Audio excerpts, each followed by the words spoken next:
বিসমিল্লাহির রহমানির রহিম। আসসালামু আলাইকুম। সকলকে আমার রান্নাঘরে স্বাগত জানাচ্ছি।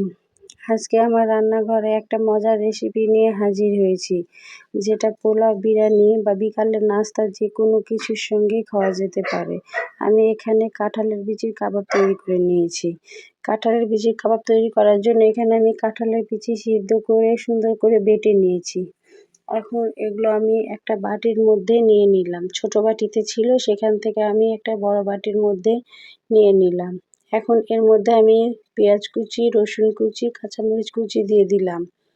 দিয়ে এখন এর মধ্যে আমি 1 চামচ লবণ দিয়ে সুন্দর করে মেখে নেব, মানে পেঁয়াজ আর রসুন সুন্দর করে মেখে নরম করে নেব। লবণ দিলে পেঁয়াজ রসুন নরম হয়, সেই জন্য আমি লবণ দিয়ে সুন্দর করে মেখে নরম করে নিলাম।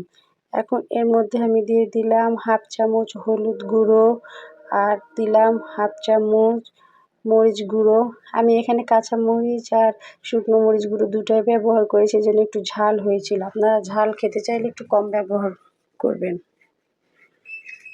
এখন এর মধ্যে 1/2 চামচ ধনে গুঁড়ো দিলাম, 1 চামচ জিরে গুঁড়ো দিলাম আর দিয়ে দিলাম 1/2 চামচ গরম মশলার গুঁড়ো। দিয়ে এখন এর মধ্যে আমি একটা মুরগির ডিম দিয়ে দিব। দিয়ে এখন সুন্দর করে সব কিছু মেখে নেব। এই যে দেখুন, সুন্দর করে আমি এখন সব কিছু মেখে নিচ্ছি। এটা খেতে যে এত মজা হয়েছিল, আপনারা বানিয়ে যদি না খান তাহলে বুঝবেন না। এটা বানিয়ে খেলে আপনারা বুঝতে পারবেন যে এটা খেতে কত মজা। এখন আমি এর মধ্যে দিয়ে দেব 2 চামচ কর্নফ্লাওয়ার। কর্নফ্লাওয়ার দিলে ওপরটা মুচমুচে হবে আর ভেতর থেকে নরম থাকবে। কর্নফ্লাওয়ার দিলে অনেক মজা হয় খেতে। এই যে এখন আমি এর মধ্যে 2 চামচ কর্নফ্লাওয়ার দিলাম আর দিয়ে দিব 2 চামচ চালের গুঁড়ো। দিয়ে সুন্দর করে আমি এটা মেখে রেডি করে নেব।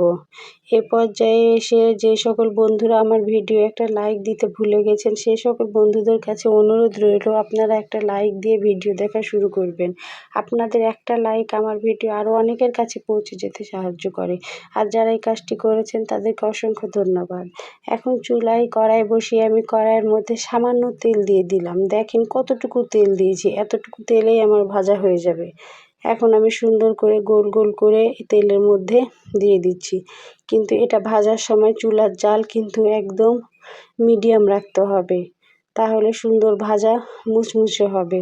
খুব জোরে জাল রাখলে উপর থেকে পুড়ে যাবে, কিন্তু সুন্দরভাবে ভাজা হবে না। যে সকল বন্ধুরা ইউটিউব থেকে ভিডিও দেখছেন তাদের কাছে অনুরোধ রইল, একটা লাইক দিয়ে ভিডিও দেখা শুরু করবেন।